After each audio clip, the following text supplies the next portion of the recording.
Hello friend, welcome back my another video. स्वागत छ हजुरलाई मेरो अर्को पनि एउटा भिडियोमा। र आज म धेरै दिनपछि भिडियो पोस्ट गर्दैछु। र यहाँ चाहिँ बिहान बिहान म राजमा र आलुको सब्जी बनाउँछु भनेर राजमा र आलुको सब्जी बसाइदिरहेछु। त्यसपछि यहाँ हातमा मजाले तेल लगाएर यहाँ म चाहिँ नि कचुको लत्ता केलाउन आँटेकी र धेरै दिन भयो ल्याएर राखिरहेको थिएँ मैले फ्रिजमा र आज चाहिँ बनाइदिन्छु भनेर।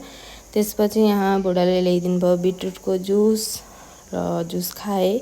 जुस खाइसकेपछि एकछिनमा फेरि चाय र बिस्कुट दिनुभयो र मैले सब्जी पनि केलाइसकिरहेको थिएँ। र यहाँ चाहिँ मैले चाय र बिस्कुट खाँदैछु।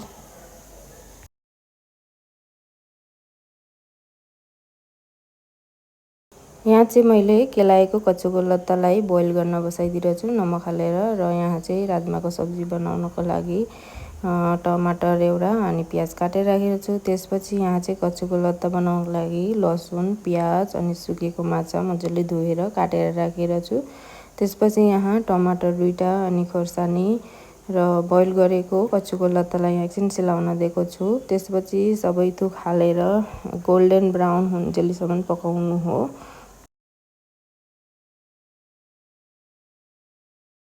र बाँसको यो अमिलो पारेर राखेको छ भने यो पनि हाल्न सक्नुहुन्छ हजुरहरू। र हालेर सबै थोक मिक्स गरेर मजाले एकछिन पकाउनु हो मसलामा।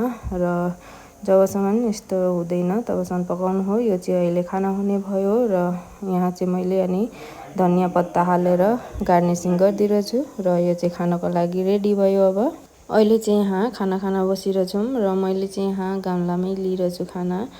र खाना यति धेरै हतार भयो र बुढाको ड्युटी जान पनि हतार भइरहेको थियो। बुढा चाहिँ यतिकै खाना बस्नुभयो। के चाहिँ बनाए? टेस्टी। खाना खाइसकेर म चाहिँ एकछिन बाहिर बसेँ र कपाल भिजिरहेको थियो, त्यही भएर सुक्छ भनेर। बुढाको चाहिँ यहाँ यस्तो हतार भइरहेको थियो कि ड्युटी गइहाल्नु भयो र म चाहिँ यहाँ हेरिराखेको थिएँ। र त्यसपछि चाहिँ म र बुइनी गयौँ माइजीको रुममा। मेरो हातमा दिनु यहाँ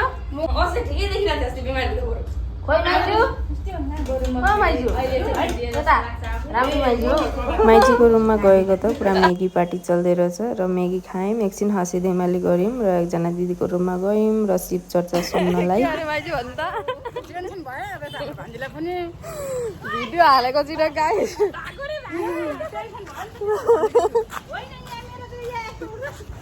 के भयो? My God.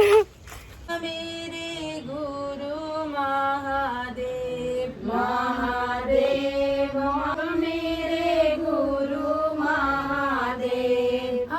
र शिव चर्चा पनि सुनिसकेर रुममा आइपुग्यौँ र यति धेरै गरम छ कुलर चलाएर एकछिन बसिरहेछौँ। र त्यसपछि त बस्न कहाँ पाइयो होइन र अब साँझ परिहाल्यो र साँझको खाना बनाउन तयारी गर्दैछु। र आज चाहिँ मैले धेरै दिनपछि लङ भिडियो दिँदैछु र हजुरहरूलाई कस्तो लाग्छ लाइक कमेन्ट सेयर सब्सक्राइब गरिदिनु होला। र आजको लागि यति नै, बाई।